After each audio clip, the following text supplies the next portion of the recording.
EPA Administrator Scott Pruitt's decision to ditch fuel economy regulations for vehicles promises to change future automotive designs. With the Environmental Protection Agency's leadership showing a desire to dump fuel efficiency standards, automakers may be looking to dump lightweighting efforts, which means less aluminum in future designs.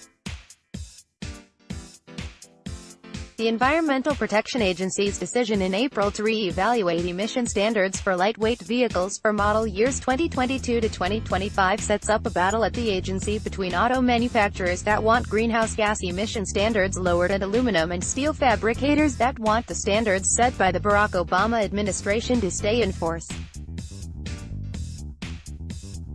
EPA Administrator Scott Pruitt's decision essentially downgrades the importance of lightweighting of passenger cars and light trucks, something that has been an imperative for the past decade. The federal regulations pushing for lighter vehicles, corporate average fuel economy (CAFE) levels, have resulted in the increasing use of aluminum and lightweight steel in various auto parts.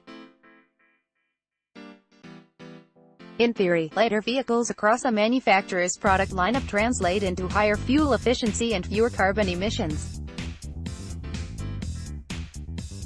Car companies contend the Obama standards for more efficient vehicles and higher CAFE standards in 2022 to 2025 cannot be met because of lower gas prices, which encourage people to purchase gas-guzzling sports utility vehicles, and increased preference for fuel-thirsty light trucks over cars, and sluggish demand for high fuel economy vehicles, such as plug-in electrics.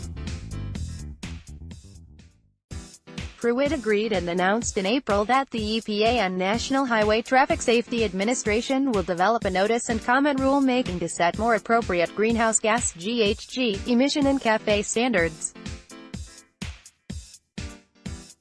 The Auto Alliance, the trade group for automobile manufacturers domestic and foreign, called Pruitt's announcement the right decision. Today's announcement was the expected necessary step that sets in motion a future rulemaking where the government will propose a range of alternatives, sharing the data gathered to support various options, and seek public comments, the group said.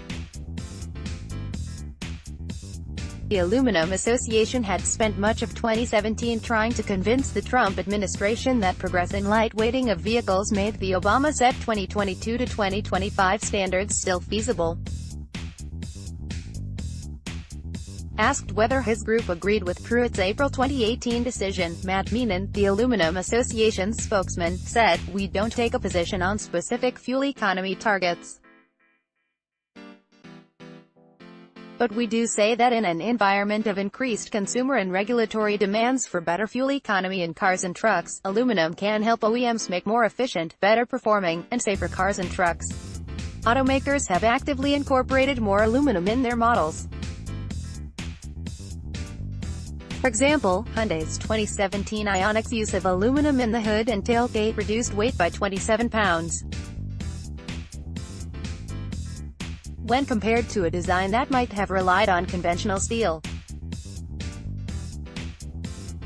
Even with the use of aluminum, the vehicle demonstrated no measurable disadvantage in noise or vibration when compared to a steel vehicle.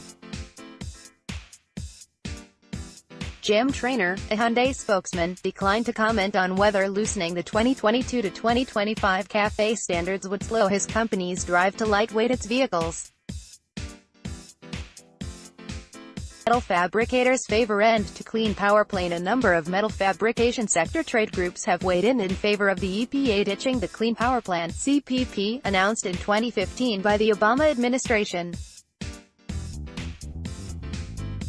The CPP set carbon dioxide (CO2) emission guidelines for existing power plants that would generally require electric generators to move from coal as a power input to natural gas, solar, and wind. Miles Free, director, Industry Research and Technology, Precision Machined Products Association, told the EPA that a 2017 survey of his membership, typically job shops with 35 to 50 employees, showed 68% of members spend more than $100,000 on electricity annually. Even using the CPP's low estimate of a 20% jump in electricity prices means that each PMPA member could see annual increases of over $20,000, he wrote. Our members, the industry, and country are much better served by manufacturers using that $20,000 to hire a young apprentice and putting him or her on a solid career path rather than sending it to utilities and government regulators.